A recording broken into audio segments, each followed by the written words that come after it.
Has your child expressed fear of the bedroom, fear of bedtime, or fear in the middle of the night? You are definitely not alone.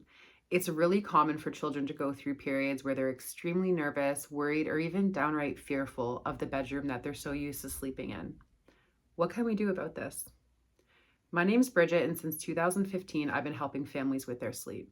And this can include major fears, very real fear around the bedroom, around the sleep spaces, or even about going to bed at all. What can we do about this?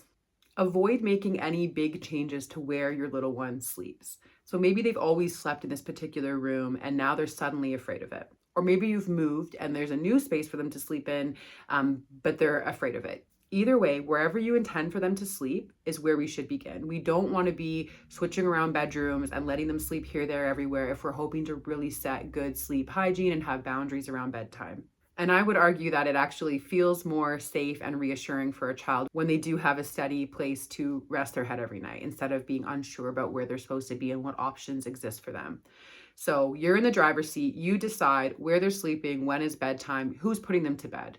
I suspect they'll have an opinion about it, right? They're allowed to have big feelings about it, wish for it to be different, wanting it to be someone else or it's going to look this way. But this is where you remain in the driver's seat as a parent and you control these things while giving them other pieces of control throughout, right? What book are we reading? Are we hopping up the stairs or am I carrying you up the stairs? This song for brushing teeth or that song for brushing teeth? Whatever choices you want them to have so they can feel in control while you maintain control of the big picture. That's very fair to do. In fact, that's our jobs as parents, even though it can feel mean in the moment, but in fact, it's a good thing that we're doing for them. Avoid looking for monsters, spraying for monsters. By the time people often phone us, they've already done that. Don't worry, it's a new day. We're going to move on. But I would avoid validating that like there's monsters under the bed and looking for them or spraying them away. I think instead you're hearing them, you're listening. Oh, okay. Yeah, you're hearing them. You're validating they feel that way, but you're not going looking around is what I would definitely avoid doing. When your child does express these real feelings around bedtime, it's important to listen. Stop, listen, be present with them, hear them, be the calm adult that they need in the room so that they can find their calm again. We don't want to just close the door and ignore them or get frustrated. I mean, we all get frustrated at times, but trying to just stay calm, stay present, keep that space the same, keep your bedtime routine the same, but you might expect to be lingering a lot more than you had been before, right? You might be there listening, trying to redirect them to things like when they do tell you something scary. A common one we hear about, especially I'm recording this in October where a lot of people have scary displays out. I'll get a call at least a couple times a week until Halloween and slightly after that will say my kid saw something scary hanging from a tree or on a porch and now they won't sleep, right? And so you hear it, you're listening to them. Okay, I hear what you're saying. And then you might instead have items in their room that you can redirect them to. That can be a book. Maybe they have a couple cars close by their bed or a sensory item like the snow globe type things that are sparkly and they can, have something to be redirected to. I'm a huge fan of a lava lamp or a sparkly lamp that they can see in their corner. This is a whole other discussion around what we can have as comfort objects in our children's rooms. But when we think about when they're expressing fear, we're listening, we're here, but we do try to redirect to some of these things. Or mommy's going to lay with you and you can talk to me all you like, or I'm going to tell you a story about something else, or I'm going to read to you now. And trying to interject with other ideas or other things for them to get their mind on. But it's important to stay present, be there, listen, hear what they have to say, and then offer a bit of a distraction, right? With you telling a story, right? Reading a book, singing a little bit, something. And this can be hard, I find, as working families, especially, or you're a busy household, is to find this time in the evening where you need an hour or even up to 2 hours in this phase to be able to be the calming presence that your kid needs in that moment. And it's hard to sometimes set other things aside to be there, especially when bedtime maybe had been going smoother for you for quite some time. And it's so frustrating that now we're having to do all of this. The way you respond to this fear and this intensity will pave the way for how long this will last for, right? We don't want to make this fester into being months and years long issue.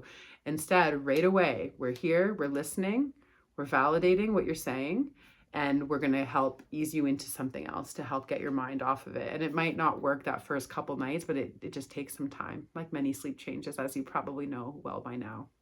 There's a couple factors that we often see when we're noticing major fear or upset at bedtime, as well as in the night, and especially in the night. And these three factors can sometimes be overlooked, but I do want to mention them while I have you to just see if these could be a culprit. First is the timing of bedtime. Is your child overtired? Overtired, as you know, is harder to put to sleep, right? Harder to stay asleep, and it can really get their minds going. I know it can be really emotional for some children when they're overtired, which can then trickle down this road of being fearful, right? Of this thing they saw earlier or a part in a movie that they're worried about. So making sure your timing is always good. And by that, I mean, it's, 6:30 or later, depending on how old your child is. You're noticing tired cues. Maybe they're staring out into space. They're red around their eyes, red eyebrows, rubbing their eyes, that sort of thing, glazed over eyes, or they're super like hyper maniacal and insane, and you're like, oh my gosh, they're berserk. How could they possibly be tired? But in fact, they're overtired. So trying to avoid all of that and getting them to bed in their sweet spot where they're tired but not too overtired can mean a lot. So if you haven't been doing that, that's a great place to start.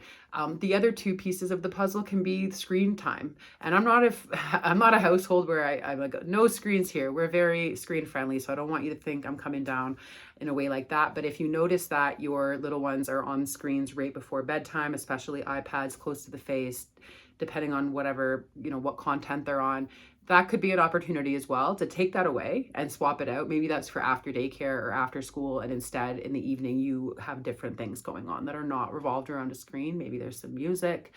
There's loads of different things that you can do not relating to screens. If you're finding that your little one's having a tricky time, that might be a place to look to. Probably the weirdest one that I get like a bit of a turn head at sometimes, but I've seen it enough times in my career to know that it is very valid and it really does make a difference, is how much sugar or dairy your little one's having before bed. If they're having a cup of milk with dinner, some yogurt and nuts, things like that, that's no problem. What I'm looking for specifically are huge bottles of milk, so 5 ounces or more for toddlers and up, or the little yogurt drinks. We actually call those yogurt beers because they really wreak havoc on sleep.